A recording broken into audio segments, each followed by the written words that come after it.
Naka-lockdown na ang Kamara para sa ikalimang SONA ng Pangulo sa Lunes. Seguridad daw ang pangunahing tema sa batasan. Yan ang agenda report ni Isaiah Mirafuentes ng Abante. 4 na araw bago ang SONA, handa na ang batasang pangbansa. Naka-lockdown na ang buong Kamara at malinis na ang paligid.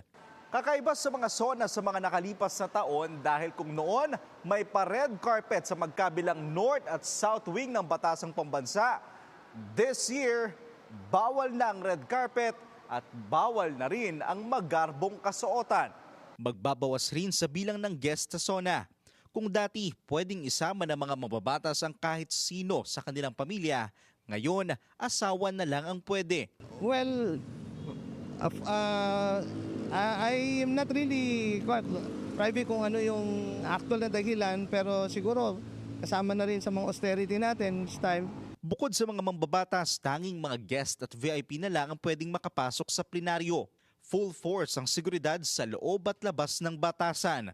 Kung security kasi pag-uusapan, we follow the same template from previous years, and when we consider security, talagang we anticipate kung ano yung worst case scenarios. Yeah, and we are prepared for worst case scenarios. Handa na rin daw ang seguridad para sa malakiang protesta na inaasahan sa mismong araw ng SONA.